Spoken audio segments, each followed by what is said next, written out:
আল্লাহ তাআলা বলেন, ইন্নামা ইয়াখশাল্লাহা মিন ইবাদিহিল উলামা, ইন্নামা ইয়াখশাল্লাহা মিন ইবাদিহিল উলামা।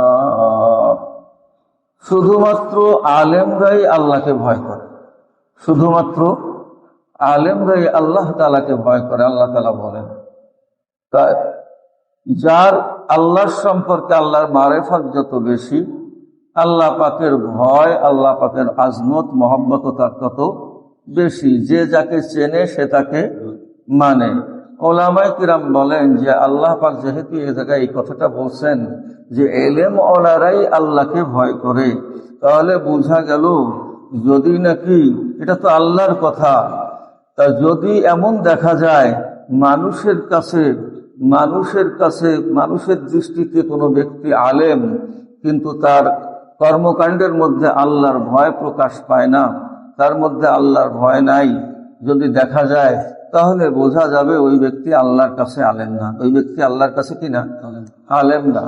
আমার এলেম কবুল হওয়া লাগবে, আমার এলেমটা কবুল হওয়া লাগবে, আমার পড়া, আমার পড়ানো, আমার এলেম চর্চা, এটা আল্লাহ তাআলার কাছে কবুল হতে হবে। আমার 2 রাকাত নামাজ আল্লাহর কাছে কবুল হলো কি হলো না, কিভাবে কবুল হয়, এই ফিকির আমার মধ্যে থাকতে হবে।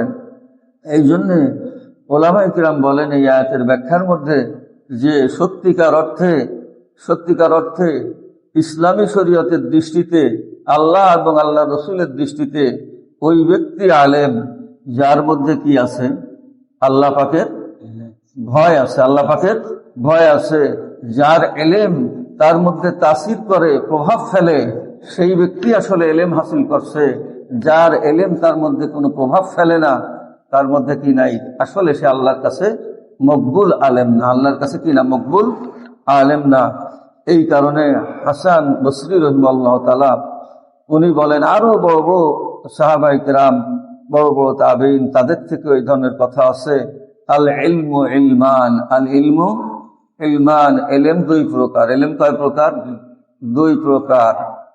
ফাইলমুন ফিল কলবি ফাযাকাল ইলমুন নাফি।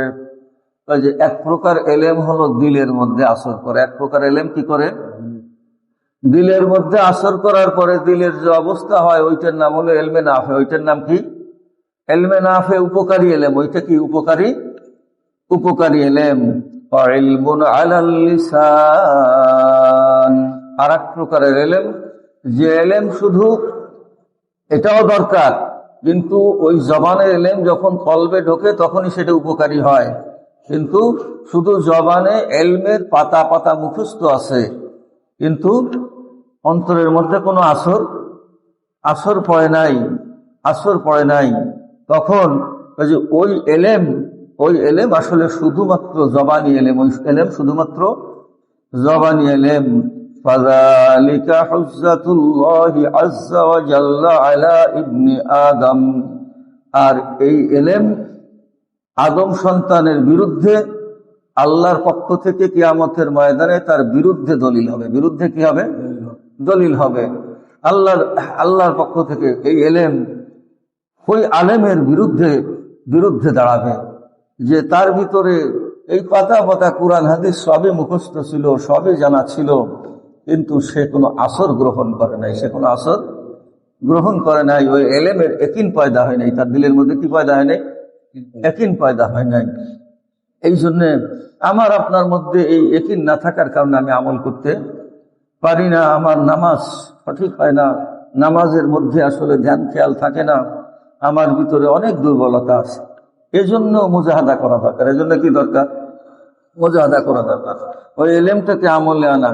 একটা লাইন মুখস্থ করতে যদি মুজাহাদা হয়, কষ্ট করা লাগে, সাধনা করা লাগে, ওই লাইনটার ইয়াকিন পয়দা করার জন্য তার চেয়ে 1000 গুণ সাধনা দরকার, 1000 গুণ বেশি সাধনা দরকার।